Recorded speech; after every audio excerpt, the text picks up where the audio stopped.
Muy buenas noches, muchas gracias por atendernos. Es un programa más de periodismo en plural y en esta ocasión un tema sumamente importante que es la obesidad.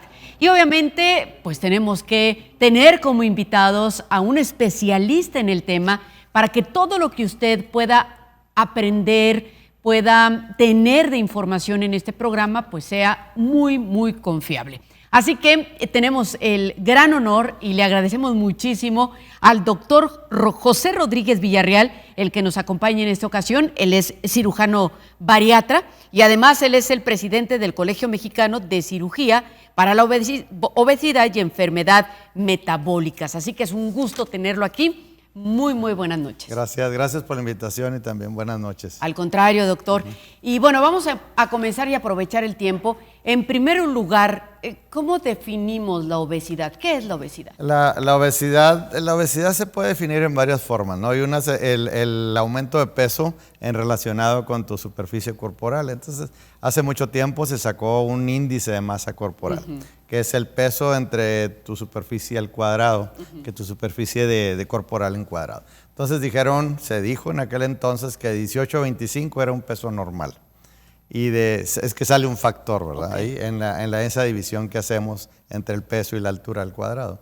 De 25 a 29 y medio es sobrepeso. De masa corporal. De masa corporal es sobrepeso. De 30 a 34 y medio es obesidad 1. De 35 a 40 es obesidad 2 y arriba de 40 es obesidad 3. Y últimamente, como hemos tenido gran cantidad de obesos con demasiados kilos, ya entra arriba de 60, entran los hiperobesos y todo lo demás, ¿verdad? Entonces ya con esa definición podemos saber dónde andamos, ¿no? Es una regla que la encontramos en cualquier lado y la podemos sacar, y eso significa generalmente que estamos comiendo de más, no quemamos esa energía y la estamos guardando en nuestro cuerpo en forma de grasa, y ahí es como comenzamos a subir de peso, ¿no? Que puede empezar desde muy temprano o ya de grande, dependiendo la alimentación que tengamos y todo.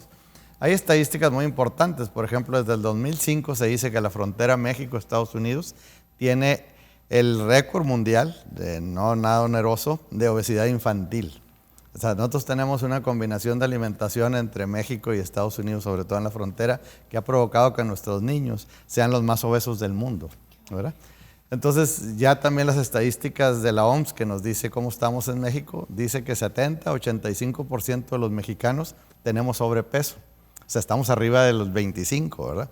Pero ahí hay un porcentaje muy grande que anda entre el 40 millones que ya son obesidad 1, 2 y 3. Entonces, es una epidemia bastante severa la que estamos viviendo aquí en México. Pero, ¿por qué se dice que antes la gente no engordaba tanto?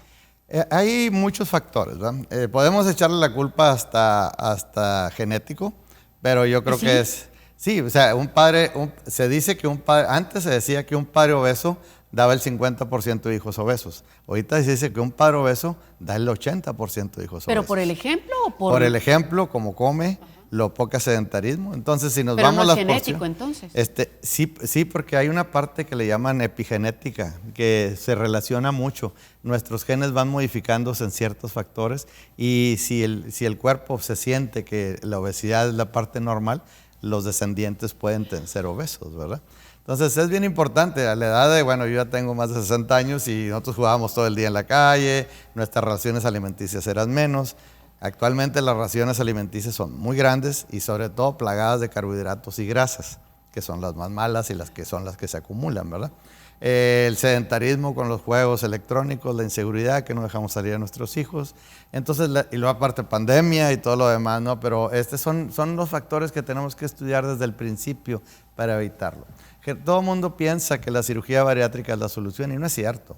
La cirugía bariátrica en el mundo no hacemos ni el 1% de los pacientes que tienen que ser operados. Hace unos años en una de las convenciones grandes de salud pública que hubo en Estados Unidos, la encargada de aquel entonces de salud pública en Estados Unidos decía que si dejaban de hacer todas las cirugías, excepto bariatría, 24/7, se tardaban 10 años en operar todos los que había ya para operar en Estados Unidos. Entonces, esa es una epidemia que no la estamos viendo, ¿no?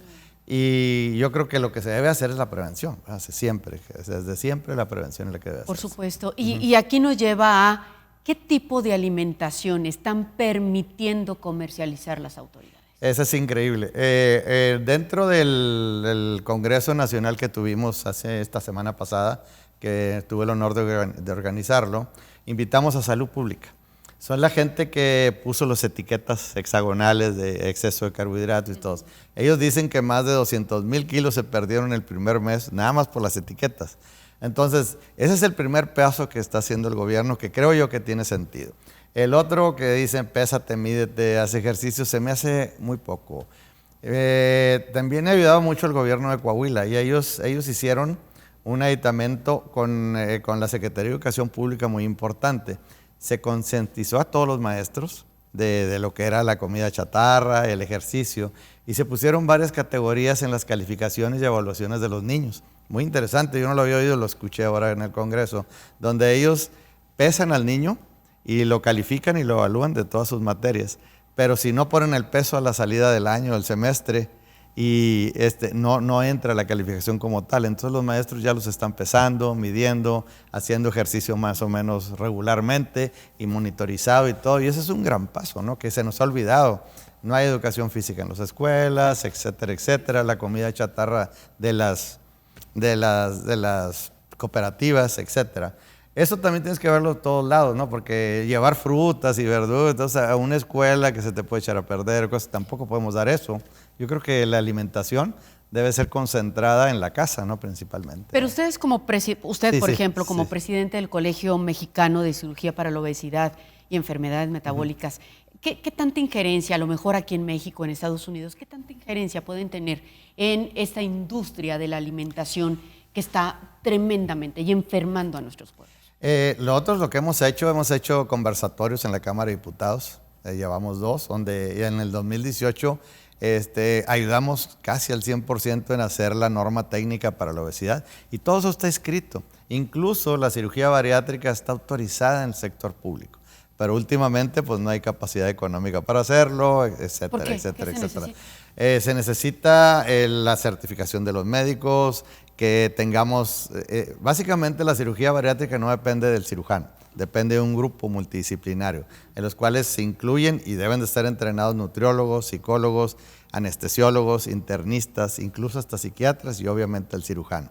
Entonces, con ese concepto, la cirugía bariátrica puede lograr el mayor éxito en el futuro, ¿verdad? Porque eso es bien importante, la educación del paciente y la ayuda psicológica. Algo pasa en nuestra personalidad y nuestro cerebro porque estamos comiendo de más también, ¿verdad? O sea, también tenemos que pensar en lo psicológico.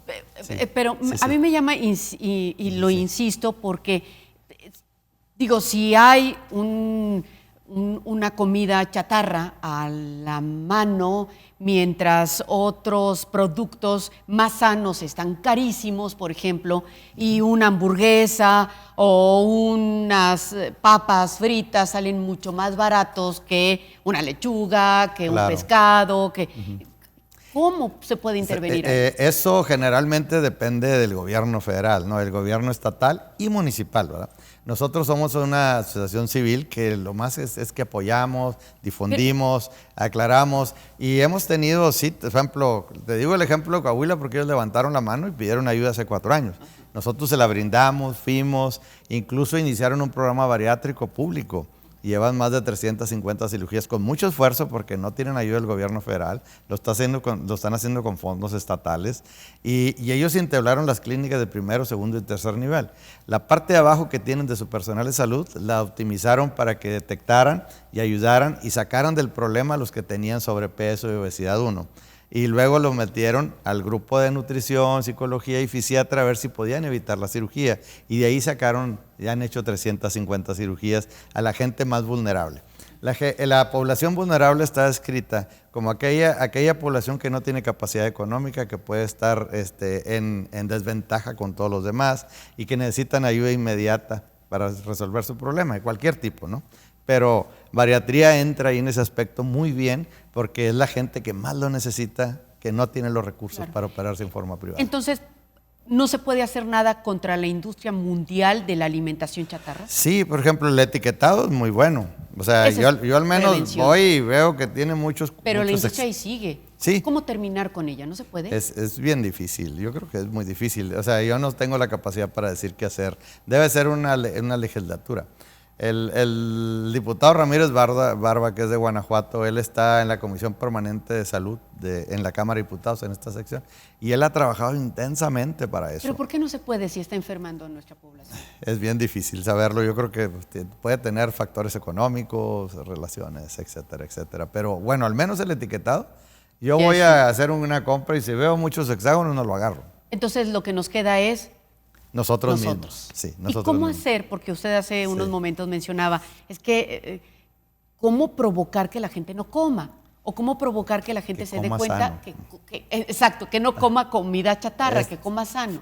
Fíjese que deberían de ser pocas políticas desde municipales y estatales. Y una es, la comida chatarra no sea en la escuela. Segundo, que midamos a los niños y los pesemos, pero en forma consciente, ¿no? Que nos ayuden los profesores, los padres de familia, las asociaciones de padres de familia. Que tengamos la educación física bien establecida como debe ser, no nomás que los traigamos caminando alrededor que los entrenemos, que los hagamos atletas, no atletas profesionales, pero que desarrollen esas habilidades. El no tener en la casa comida chatarra. Y eso es bien importante, el quitar galletas es que están los carbohidratos dulces y los carbohidratos salados, ¿no? O sea, las papitas, chips y todas esas deben de estar aunadas de la casa, igual que las galletas y todo lo demás. Entonces, si tenemos fruta, algo que no se echa a perder, como jícama o algo, entonces esa tarde donde da el antojo, pues comes fibra, pocos carbohidratos, ¿Por qué etcétera. Habrá gente que desee que su cuerpo, dicen, es que yo necesito comer carbohidratos como papitas, o no, a mí lo salado, a mí lo dulce? Lo que pasa es que los carbohidratos son altamente adictivos. Yo creo que son más adictivos que las drogas. ¿Cómo funciona? Yo creo que es algo muy complejo que nos podemos quedar toda la tarde platicando de eso. Pero, por ejemplo, nuestro cuerpo, para obtener energía de la grasa acumulada, de lo que hemos comido de más, tiene que activar una maquinaria que a veces se tarda hasta un mes para activarse bien, porque se gasta energía y es un proceso difícil. En cambio, si el cerebro nos da la sensación de que queremos carbohidratos, obtenemos la energía fácilmente, nomás comiéndola, ya la tenemos, ¿no? Incluso, fíjate, las frutas se absorben en el intestino sin necesidad de transmisores ni nadie que los lleve. O sea, y el azúcar es fácilmente absorbible.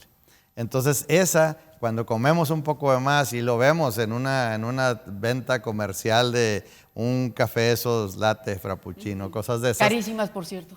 1200 calorías en un vaso, pues, y eres sedentario, vienes a la oficina y estás escribiendo y luego llegas a tu casa y te sientas a ver la televisión, pues todo lo demás se va a guardar, ¿verdad? Porque ya. ¿Cómo se guarda? Se guarda a través de grasa. Cuando habemos mucha comida de muchos carbohidratos, por ejemplo, el cuerpo secreta insulina. La insulina abre la puerta de las células, entra y comienza a utilizarla para su metabolismo propio de la célula. Pero cuando vemos que ya logró todos los metabolismos, lo que hace es que la transforma en grasa y la manda a guardar. Porque el cuerpo no tira nada, todo recicla, es el mejor reciclador que tenemos. La bilis que secretamos de nuestro hígado para disolver las grasas, en el colon se absorbe. La saliva se absorbe, todo absorbe, ¿no? La mayoría de las cosas la absorbe, rara vez tira algo. Entonces nunca va a tirar energía porque los genes todavía están en la época de las cavernas. Come ahorita porque a lo mejor mañana no vas a comer o pasado. Entonces peleamos contra eso, ¿no? Peleamos contra todo eso, ¿no? Y el cerebro aparte tiene unas funciones de autocomplacencia y de prevención para lograr que busquemos la comida de fácil digestión y que nos dé energía rápida. ¿Y qué pasa, por ejemplo, eso es de lo dulce, ¿no? Sí. ¿Qué pasa con lo salado? Lo que pasa es que los salados, si nos vamos a papitas, a papas, son carbohidratos, son almidones. Nos vamos a todo lo que fabrica en la tienda. Gusto es... el sabor. Lo que pasa es que aparte el sodio es bien importante en nuestra homeostasis corporal, entonces lo pedimos. Veamos el ganado, perdón la comparación, les damos de comer y le pones una piedra de sal y van en la lambe, ¿no? Porque la sal la necesitamos, ¿no? Pero no es la cantidad que nos las dan en todas las bolsas, ¿verdad? O sea, es que la industria del alimento. Nos han atacado directamente a eso. Sí, nos han atacado directamente a eso para la venta principal. Exactamente, por eso decía, bueno, si termináramos con eso, pero dice usted, pues es muy complicado. Yo creo que estaría fuera de contexto de un grupo, un ente, una asociación civil. tiene que ser el gobierno. Sí, por supuesto. Sí, sí. Tiene que ser el gobierno. Exacto. Y ahí está, pues sabemos y entendemos el recurso económico. Bien, nos tenemos que ir a un corte comercial. ¿Verdad que está interesante? Sin duda. Regresamos con mucho más.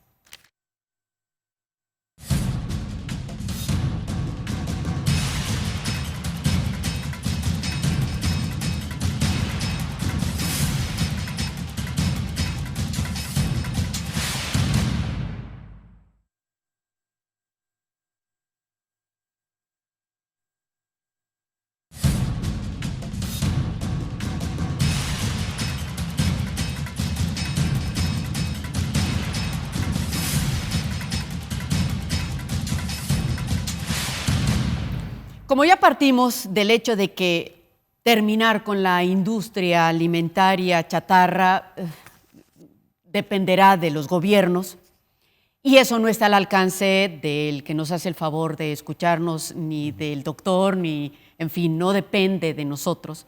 Lo que sí depende de nosotros es cómo nos alimentamos, qué escogemos para alimentarnos.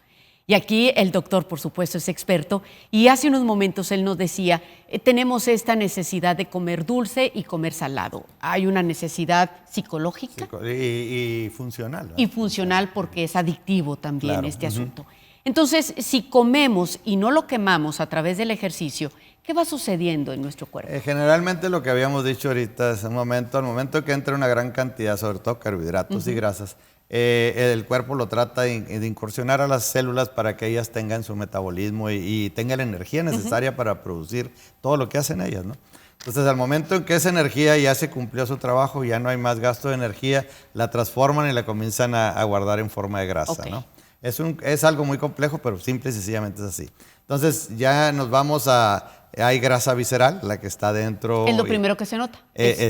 La pancita. Ajá. Se va y se mete adentro enseguida del intestino. Hay unas capas ahí que se llaman epiplón que se llenan. Hay unas partes donde van los vasos sanguíneos que se van llenando. Y luego ya viene el tejido celular subcutáneo, donde hace las lonjitas y todo lo demás, ¿no? Entonces se comienza a acumular. Entonces brincas de alguien normal a un sobrepeso y luego ya entras al área de obesidad 1, 2, 3 y 4. Desde sobrepeso, si nos vamos a la diabetes tipo 2, que es la adquirida, no la diabetes de inicio, el 80 y tantos % de los pacientes tienen sobrepeso o son obesos. Al momento que bajan de peso, y la Sociedad Americana de Diabetes y Mundial habla que si uno baja el 10% de su exceso de peso, seguramente vamos a controlar nuestros niveles de azúcar. Entonces, ese es lo primero que aparece. Entonces, eso que aparece transforma, y la otra parte que no se habla mucho es el hígado graso y el riñón graso. Entonces, la mitad de los pacientes que están en lista de espera para recibir riñones son diabéticos. Y porque están obesos o con sobrepeso. Porque ya sabemos que el 80 y tantos %. Hígado graso, igual. Entonces, no nada más afecta nuestra obesidad y no nada más aparece el azúcar. Ahora, una diabetes complicada o que tiene mucho tiempo y no maltratada, porque no nos damos cuenta que la tenemos hasta por mucho tiempo, el impacto a los vasos, a la microvasculatura, a los pequeños, es importantísimo. Lesiona todos los periféricos, por eso se les amputan los dedos y los pies a las personas. Y también la insuficiencia renal, porque las presiones, los niveles de azúcar arriba de cierto nivel, lo comienzas a orinar. Pasa el azúcar y se va en la orina, por eso antes hacían pruebas en la orina, ¿verdad? Y todos esos detalles se van apareciendo, ¿no? Y luego aparece la hipertensión por el exceso de sodio y la mala manejo del sodio por el retorno venoso, porque la grasa detiene el retorno venoso de las piernas, comienza a tener un poquito de baja de presión, etcétera, etcétera. Y aparecen la hipertensión primaria, que es la que nadie sabe de dónde viene, ¿verdad? Entonces generalmente ese también es otro asesino silencioso. Entonces arriba de 190 de presión diastólica o 140 comenzamos a tener daños en la circulación pequeña y obviamente el riñón, el hígado y los ojos también, ¿verdad? Comienza a hacer muchos problemas. Y luego viene la dislipidemia. El acúmulo de triglicéridos y ácidos grasos a nivel comienzan a levantar y hay que tomar medicamentos, etcétera, etcétera, y esos son los que tapan las coronarias, vienen los infartos. Y la otra enfermedad, que casi nunca hablamos de ella, es la apnea del sueño. Esa cantidad de grasa que no nos permite respirar adecuadamente y la acumulo acá en toda el parte del cuello, hace que nuestro sueño sea muy tortuoso y tenemos espacios sin respirar, de 10, 20, 30, 40, hasta 90 segundos. Entonces, ya cuando nuestra oxigenación anda bajando a los 80, es como que el cerebro automáticamente te despierta para que respires. Para que no te vas a morir. Y eso hace que nuestro corazón en la noche trabaje más que en el día.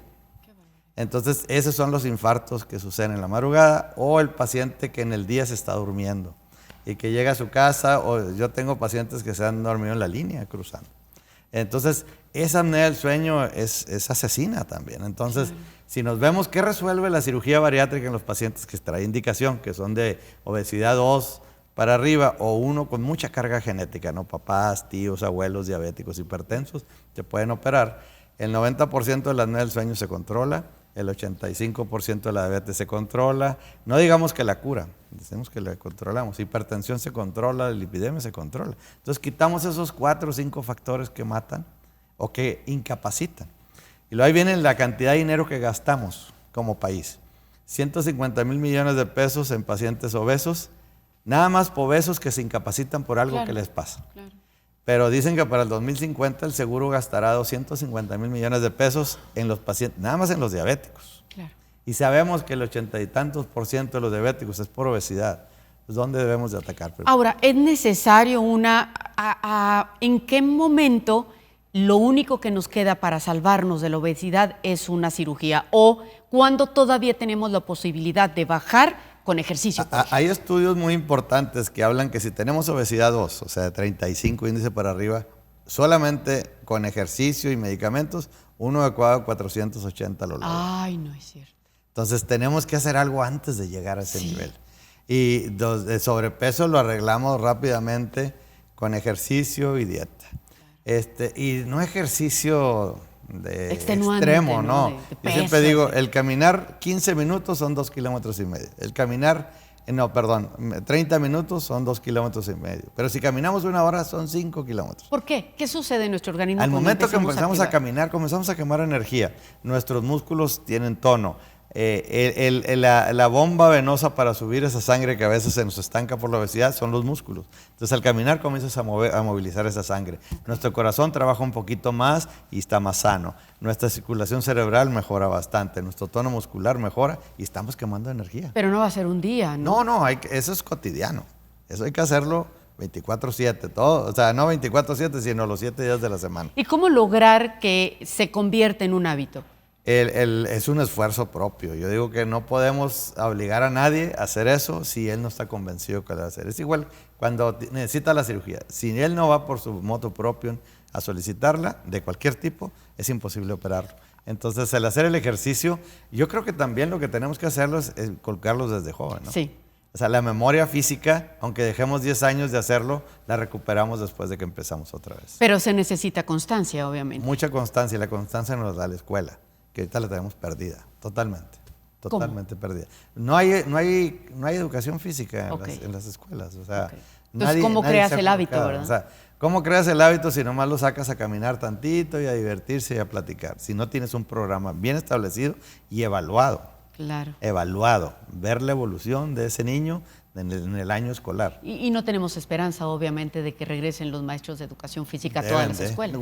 Es imposible, pero yo digo que los padres de familia deben de contribuir, ¿verdad? O sea, algo tenemos que hacer como padres de familia. Bueno, mis hijos ya están muy grandes, pero tengo nietos que me gustaría que hicieran eso, ¿no? Entonces, sí es importante. La Sociedad de Padres de Familia en varios estados se han involucrado tanto que son los que han forzado que sucedan las cosas, ¿no? Ok. Suponiendo que no logramos hacer ningún cambio de esa sobrepeso que teníamos, se convierte en obesidad 1, obesidad 2, y lo único que nos queda es la cirugía. ¿Cómo funciona la cirugía? La cirugía, en grosso modo, hay 2 tipos de cirugía. La que empezó hace cercano a los 60 años, se llama bypass gástrico. Entonces lo que hicieron el doctor Mason, el inventor, fue separó una parte del estómago y luego midió el intestino y hizo una Y.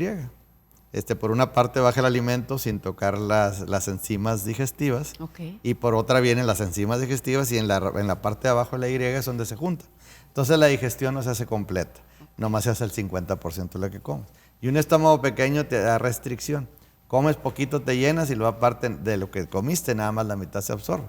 Entonces comenzamos a meter menos calorías de las que necesitamos en el día y comenzamos a utilizar nuestra grasa como energía y comenzamos a bajar de peso.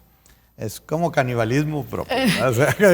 Pero eso da una solución definitiva, o puede ser que aún así se dé obesidad. Es una solución que aparte con el grupo multidisciplinario tenemos unos años en entrenar al paciente cómo comer sano. Porque si vas a comer 4 o 5 bocados, que no sean de pan, que sean de proteínas. Porque aparte ese pequeño, nosotros necesitamos 1.5, 1 gramo por kilogramo de peso por nuestra altura. Si tú mides 1.60, necesitas 60 gramos de proteínas al día para que la hemostasia de la proteína, que es la estructura muscular, ósea, todos los transportadores hormonales, etcétera, etcétera, etcétera, estén en ti normal. Yo ahorita, esa cantidad la comemos sin problema. Pero si estás operado, tienes que tomar suplementos de proteína para tener ese nivel. Aparte las vitaminas y minerales, por esa movilización intestinal, hay que tener suplementos. Antes, yo tengo 35 años en esto, y antes pues era un bote de pastillas y cosas. Ahorita ya hay gomitas, parches, de todo. Es muy fácil la suplementación. Y la proteína hay de todos colores y sabores, ¿verdad? La otra cirugía que tiene unos 18 años que anda en el mercado a vender se llama manga gástrica. La mujer es muy famosa. Es reducir el 80% del estómago, dejar nada más el 20%. Haces un estómago tubular y tiene el efecto restrictivo. O sea, comes 3, 4 bocados, ya te llenaste. Lo haces chiquito. Sí. El problema es eso, que si agarras nieve y te la comes, algo blandito, pues pasa, ¿no? Entonces tienes que tener cuidado. Ese sí tienes que tener más control alimenticio, ¿no? Ahora, de las dos, ¿cuál funciona mejor para los problemas metabólicos? El bypass, definitivamente. El bypass, algo pasa que los pacientes a la semana, sí más o menos hay muchas teorías, pero es muy... Yo digo, a la semana dejan de tomar medicamentos para la diabetes. Y a los 2 o 3 meses dejan de tomar medicamentos para la hipertensión. ¿Y se pueden curar de la diabetes así? Yo no diría curarlo, yo diría controlarlo. Si nosotros traemos niveles de 100 de glucosa, estamos controlados. Esa no te hace daño ni nada. Arriba de 120 ya es peligrosísimo traerla. Esa daña severa, ¿verdad?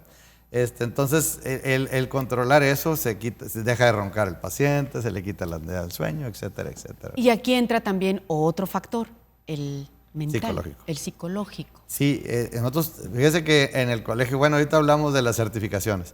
Tuvimos que implementar un sistema de entrenamiento para psicólogas y nutriólogas para los pacientes exclusivos que ya tienen cirugía bariátrica. Porque las raciones son diferentes, el consumo son diferentes, etcétera, etcétera. Entonces hicimos diplomados dentro de nuestro colegio, que es por 6 meses, 1 año, para entrenar a esa gente. Y también lo psicológico, ¿por qué no puedo dejar de comer? Porque sé que si me hace daño, que si ya tengo diabetes, que si ya me falta, no sé, alguna función de mi cuerpo, ¿por qué no puedo dejar de comer? Exacto. ¿Qué sucede? De hecho, tenemos las psicólogas que nos ayudan bastante. El 88% de los pacientes obesos están deprimidos. Entonces, peleamos contra eso bastante. Los entrevistamos antes y hacemos un plan de trabajo con nutrición. Incluso en el grupo yo tengo un psiquiatra. A veces necesitamos medicamentos. Porque, exacto, no es solo los psicólogos. Pero bien, nos tenemos que ir a un corte comercial. Perfecto. Y regresamos ya a hablar más a profundo de eso. Ok, perfecto. Volvemos.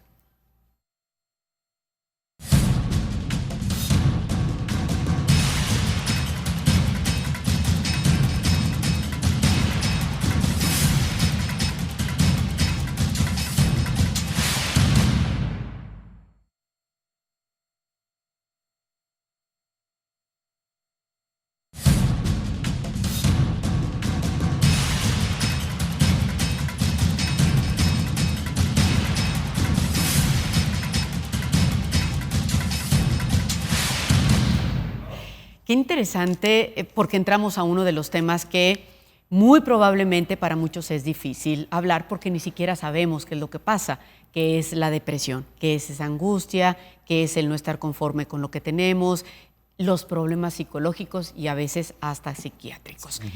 Entonces, aquella persona obesa, aquella persona con obesidad, con sobrepeso, ¿come porque está deprimido?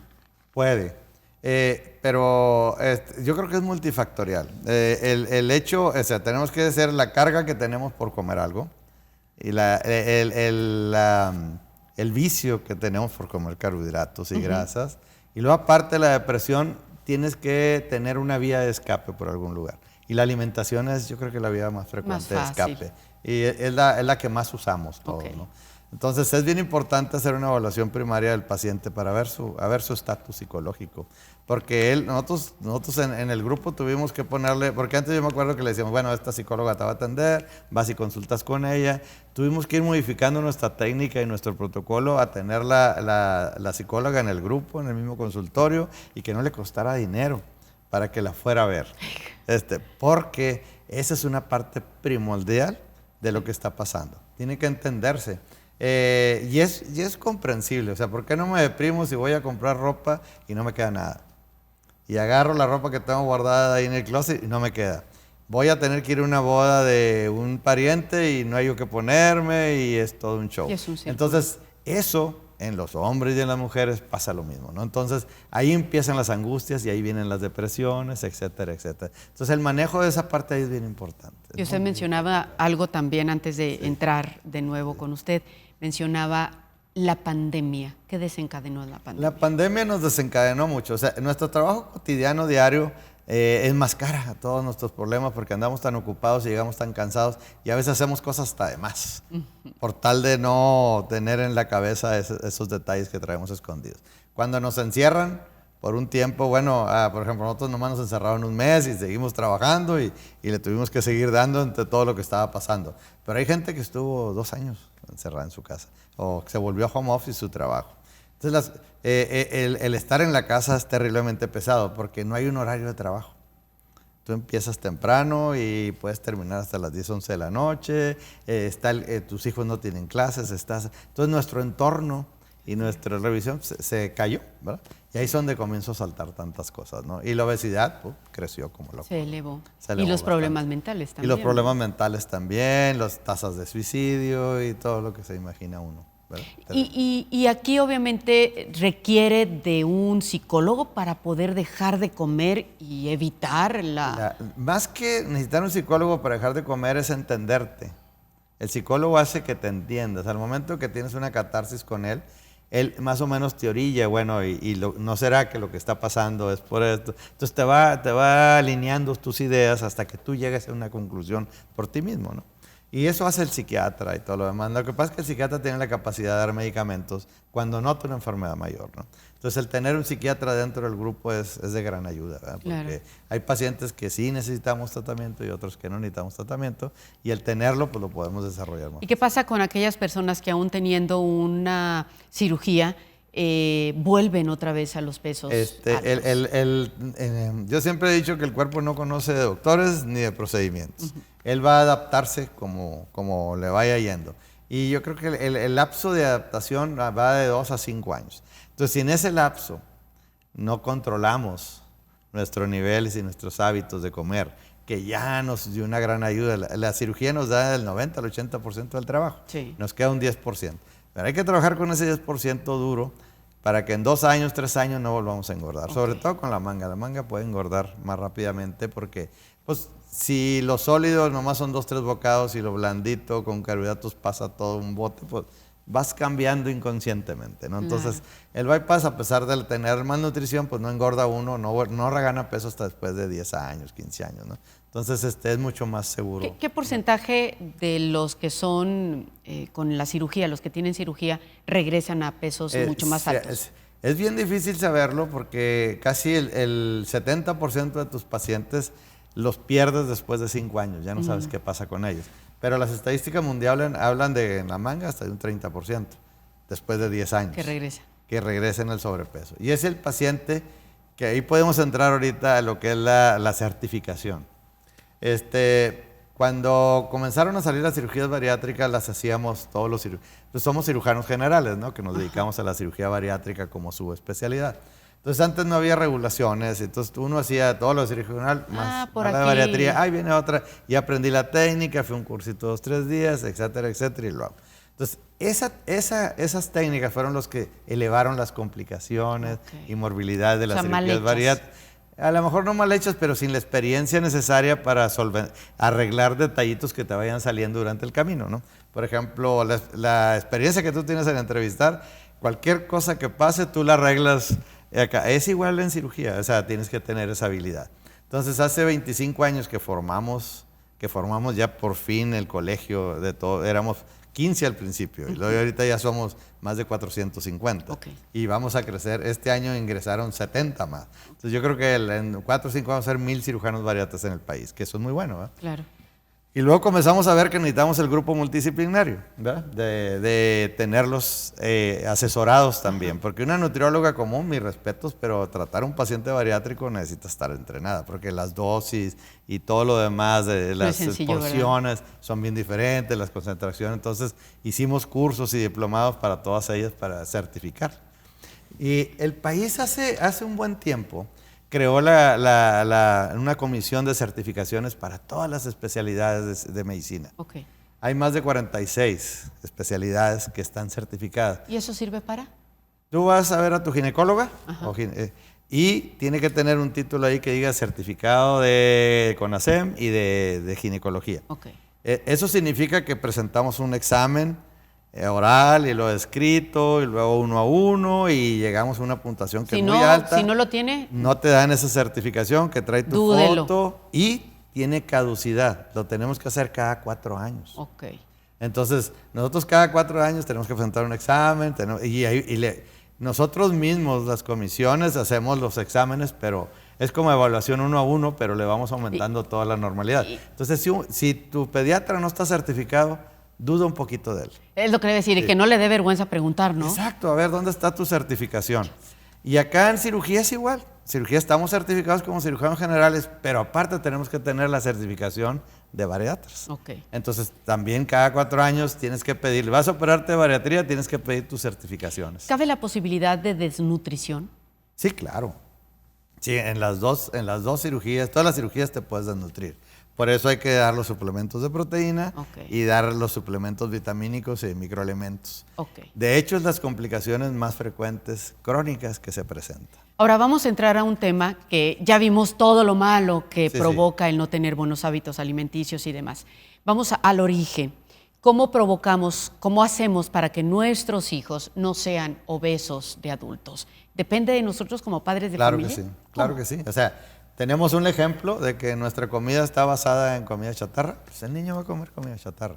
El niño que está inquieto y le damos una galleta para que se tranquilice y le damos otra galleta y otra galleta y otra. Y cuando nos demos cuenta ya le dimos 2000 calorías de galletas. Entonces ahí es donde tenemos que actuar en forma diferente. Es lo mismo el que en vez de que se vaya a jugar con la pelota esté con el iPad ahí. Ese sedentarismo. ¿Las fórmulas de leche también provocan eso? No creo. La fórmula de leche salió para suplementar la lactancia materna, que hay mujeres que no lo pueden hacer. El gran problema es los carbohidratos. Los cornflakes y todas esas costitas, son puros carbohidratos. Entonces, sí está bien que lo pruebe, pero que sea lo cotidiano. Alimentación. No, ¿verdad? Y por lo regular lo hacemos, o algunas madres de familia muy probablemente, caerán en eso por la rapidez, porque tienes que trabajar, no tengo tiempo de hacer una alimentación más, no sé, con verduras, con proteínas, y es lo rápido, ¿no? Sí, el mundo moderno donde los dos padres trabajan creó estos detalles también importantes. O sea, vamos sacando todo de la forma más rápida. Y la industria tomó ventaja de eso. Aquí te doy tu desayuno, aquí te doy tu comida y todo lo demás. Entonces yo creo que sí hay que sacrificar un poquito y tratar de alimentar a nuestros hijos de forma adecuada. Yo me declaro culpable, yo no trabajé mucho con mis hijos hasta ya un poco de grandes, cuando me di cuenta que no le estaba poniendo atención a la alimentación. Y desgraciadamente empezaron a aumentar, pero ya bajaron, pero sí tuve que trabajar mucho con ellos hasta que ellos entendieron. Es que yo creo que este es un problema que tenemos muchos padres de familia con nuestros hijos, sean jóvenes, adolescentes o niños, que es eso, o sea, llora el muchachillo y le das una galleta, ¿no? Sí, y nuestra comida se basa en carbohidratos y grasa. Desgraciadamente. ¿Verdad? Entonces tenemos que cambiarlo, ¿no? Y la cena es bien fácil hacer una comida rápida y dársela, ¿no? En vez de, pues, o sea, el huevo es proteína, Bueno, hay que darles proteína a los niños, ¿no? Y desgraciadamente es cara, ¿no? Es cara. Sí. Sabemos que es cara, ¿no? ¿Cuál es una alimentación adecuada para, no solo para los niños, sino para en general? Hay un triángulo de la pirámide de la alimentación, que tiene que traer lácteos, proteínas, verduras, vegetales, pero, o sea, todas las verduras, vegetales y todo están abajo, la carne, proteína está en medio y arriba los carbohidratos, porque sí necesitamos los carbohidratos, obvio, claro, pero en las cantidades adecuadas, ¿no? Entonces esa pirámide la encontramos en cualquier parte en internet y esa pirámide de alimentación es la que debemos de tener. Un niño obeso o un niño con cierto peso, ¿cuándo empieza ya a ser un foquito rojo de atención?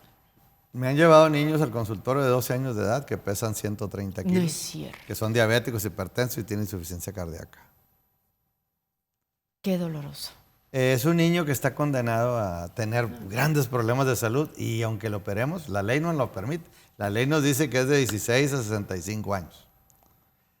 Podemos operar niños un poco más bajos, pero tenemos que hacer un protocolo de investigación, meter a pediatras. Bueno operarlo a esa edad. Reducirle el estómago para que... Yo pienso que los extremos de la vida son los mejores pacientes.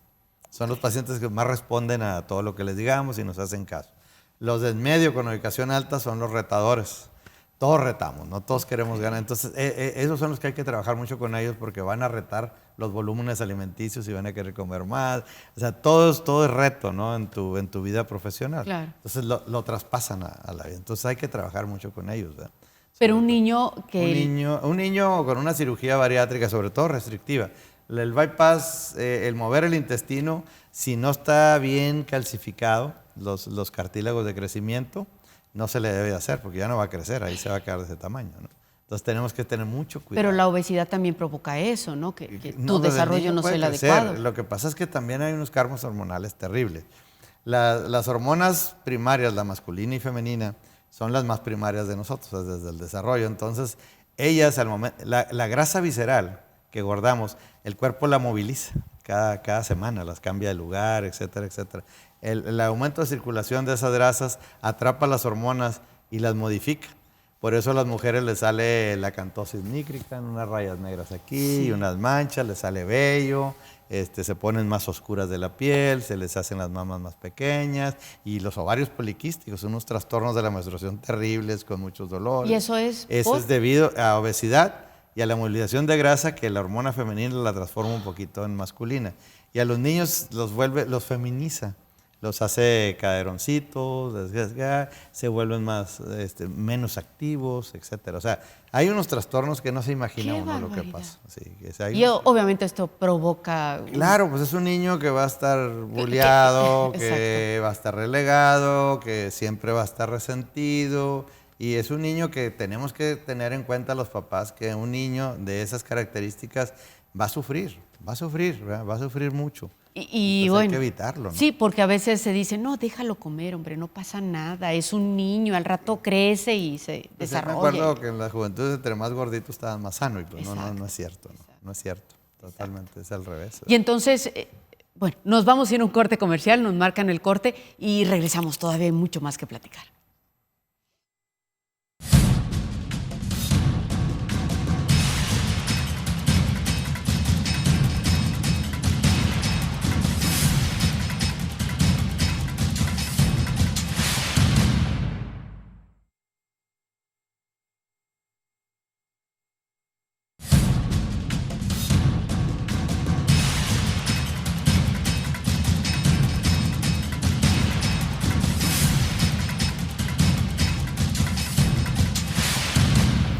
Bien, entramos a los últimos 10 minutos de este programa y los vamos a aprovechar con un tema. Ahora nos vamos al lado, ya lo que no se pudo hacer con cirugía o sí se pudo hacer, hay otra posibilidad que es el ejercicio, la dieta y los medicamentos. Bueno, cuéntenos, por favor. Sí, aquí empiezan, el campo de los medicamentos, yo me acuerdo que desde hace muchos años había 2, 3 medicamentos. Sí.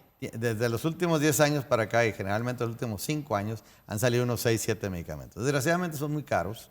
Hay muchos que todavía no llegan al país. O sea, los que cuestan baratos es porque no sirven para nada. O tienen efectos colaterales importantes. Hay que te aceleran mucho. Antes daban hormona tiroidea, que es peligrosísimo. y todas las demás. Ahora son análogos de hormonitas intestinales que le llamamos nosotros, que son muy básicas y son los que hacen que se pierda el apetito poco a poco. Nada más que estás hablando de gastar buena cantidad de dinero por meses y hay que seguirlo usando por mucho tiempo. No tiene un efecto rápido, sino que a los 6 meses, cosas de esas comienzan a aparecer. Pero ahí está, ¿no? Ahí está ya los medicamentos. ¿Cómo identificar los que sean buenos? Generalmente hay que ir con un médico que sepa, ¿no? Tienes que ir a las clínicas que manejan. No, es que hay muchos médicos que dicen, no, yo manejo obesidad. No, tienes que ir con un certificado. Con alguien que esté certificado en eso, ¿no? Porque sí, yo no le quito el valor a cualquier médico porque pues, puede estudiar y verlo. Claro. Lo que pasa es que para esto son las certificaciones, claro, para que la gente tenga la certeza de que uno de los médicos pasó por exámenes, lo fuimos a ver operar, revisamos los primeros 25 pacientes, etcétera, etcétera. Y que cada 4 años lo hagamos, tiene mucho que ver. Okay. Entonces, pero sí se puede usar, ¿verdad? Pero eso lo usamos en 2 categorías, en el paciente con sobrepeso y en el paciente que ya está operado y está reganando peso. Okay. En otro no, si uno tiene un sobrepeso que sea... que sea poco, el ejercicio y la dieta creo que es lo ideal, ¿verdad? Okay. Entonces, el gran problema es que pensamos que ejercicio es irte a un gimnasio y hacer poquito, y yo creo que el caminar es lo mejor, ¿verdad? Okay. El caminar. Pero no caminar en una caminadora. La caminadora tiene el efecto de que caminamos mucho, pero estamos nada más flotando como en el aire. Yo creo que es salirte al parque a caminar. Sí, porque así se esfuerza, ¿no? Sí, el esfuerzo es salir al parque a caminar de media hora, 1 hora diaria, con toda la familia, en la noche, muy temprano, algo ayuda bastante. Yo creo que y la dieta. Y ya sabemos qué queremos quitar. Todos sabemos qué no debemos de comer. ¿Qué hace en nuestro cuerpo? ¿Qué sucede en nuestro cuerpo cuando empezamos a hacer ejercicio? ¿Cuál es el proceso de ir disminuyendo de peso? El hecho de hacer ejercicio es que consumimos más energía, y si estamos consumiendo una cantidad normal, pues comenzamos a agarrar energía de la que tenemos almacenada, ¿verdad? Y comenzamos a... ¿Cuándo se da eso? Cuando nuestra dieta va a la par de la que usamos al día y comenzamos al ejercicio. Okay. Es cuando empieza a utilizar energía guardada. ¿Y cómo se da esa energía guardada? ¿En qué momento comienza a agarrar la grasa, entran a los protocolos, hay unos ciclos especiales y la comienza a desbaratar, sale un producto que lo orinamos y el otro es un glicerol que lo transforma en carbohidrato y es el que hace la energía. Okay. Aquí la báscula es traicionera. La báscula, sobre todo, si nosotros empezamos a caminar, nuestros músculos comienzan a crecer y el músculo pesa más que la grasa. Lo que debemos de ver son las tallas. Qué tan floja nos va quedando la ropa, etcétera, etcétera. Las mujeres tienen más problemas aún porque la menstruación suben 2, 3 kilos, bajan, etcétera. Entonces las básculas la retención de líquidos. Sí, son enemigas. Las básculas son una enemiga frustrante para los que están empezando a hacer ejercicio. Hay que alejarse de la báscula, es darle. Usted daba al principio del programa, decía, en un mes, darle un mes. ¿Por qué un mes? 30 días de trabajo consumiendo de 300 a 400 calorías extra nos va a marcar kilos al final del mes, ¿verdad? A lo mejor al principio no es que nota, ya tengo una semana. A lo mejor hasta subimos. Yo lo he visto con la gente que va al gimnasio y dice, oye, subí 2 kilos. Pues sí, tu músculo está creciendo. Okay. Pesa más que la grasa. Entonces pones 1 kilo de músculo y pones 1 kilo de grasa y es muy diferente. Digo, pero tus tallas sí van perdiendo. ¿La grasa es lo que sudamos? ¿Entre más sudamos, más quemamos? No. El sudor es agua. El sudor es la pérdida, es agua que estamos transpirando por las glándulas sudoríparas donde disipamos el calor. El sudor es el control, es nuestro termostato para que nuestra temperatura no se eleve. La hipertermia pues, nos da fiebre y hay una maligna que nos puede matar a cierto nivel de calor. Entonces por eso sudamos. Aparte toda la transpiración. Entonces, por eso nos deshidratamos, porque es nuestro termostato. ¿Y entonces cómo nos damos cuenta que vamos desechando la grasa? Pues nuestras tallas nos van diciendo. No hay otra forma. No hay otra forma. También hay equipos de impedancia que te subes, los que te quitan zapatos, te miden la cantidad de músculo, agua y grasa que tiene. Son muy confiables. Entonces, el hacer impedancia frecuentemente te puedes llevar. De hecho, en la oficina, a todos y cada consulta que tienen, les vamos haciendo impedancia y tenemos un récord completo.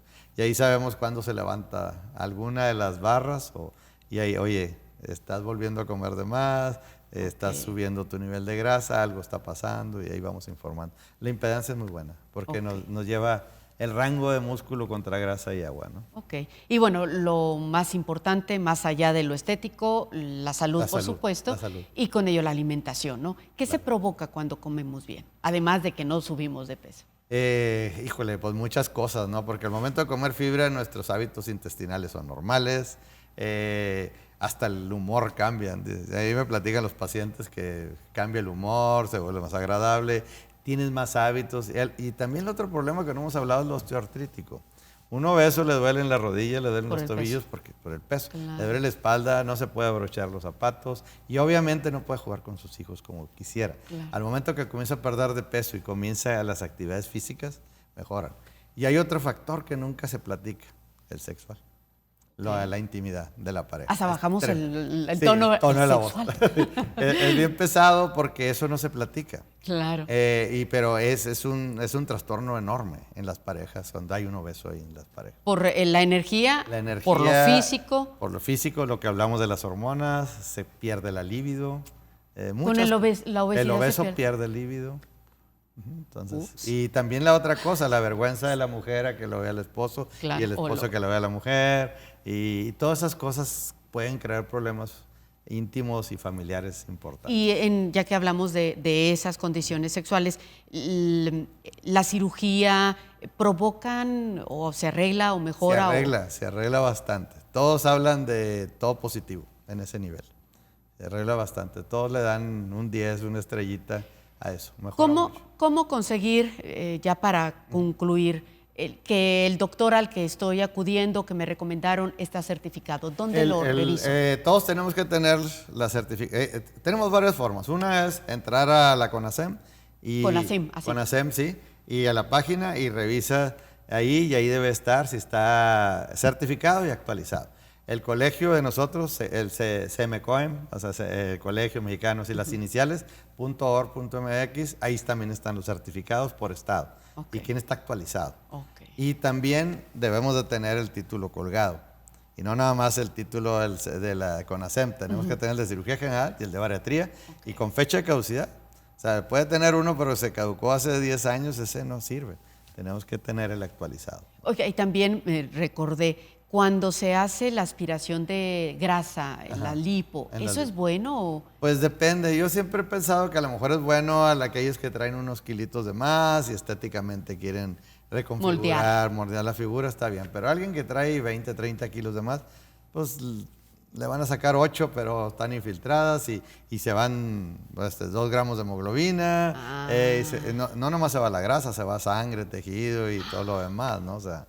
Sí, porque nomás están limando lo que ellos piensan, ¿no? Pues no están viendo. Eso es peligroso. Puede ser peligroso cuando la paciente está muy obesa. Es mejor hacerse una cirugía bariátrica y después remoldear su cuerpo, ¿no? Porque finalmente cuando se hacen cirugías también hemos visto que estas personas empiezan a adelgazar y luego su piel cuelga. La elastina de la piel tiene con vida útil 35, 40 años, pero a mí mi sorpresa ha sido pacientes que se meten a natación, que se meten a yoga, que se meten a pilates, que sí queda algo de piel, pero nada para operarse. ¿Y cómo se hace? El estiramiento largo, el ejercicio hace que la piel vuelva a agarrar un poquito su forma, ¿no? Sobre todo cuando están jóvenes. Cuando ya estamos grandes ya es más difícil, ¿no? Pero sí mejora bastante, sí mejora bastante. Sí, entonces a mí me han sorprendido muchos mis pacientes de que con el ejercicio han arreglado su vida. No, definitivamente es una maravilla, pero si no, pues hay otras opciones que también se pueden utilizar. También son muy buenas. Muy bien. Doctor, pues muchas gracias. Llegamos al final del programa. No, gracias por la invitación. Al contrario. Es un placer hablar de esto, que es una epidemia tremenda en México y que no le estamos poniendo nada de atención. Exactamente, pero ya contribuimos algo, ¿verdad? Algo se puede. Muchas gracias, doctor. Gracias. Muy amable. Y sobre todo, muchas gracias a usted por su atención. Hasta la próxima.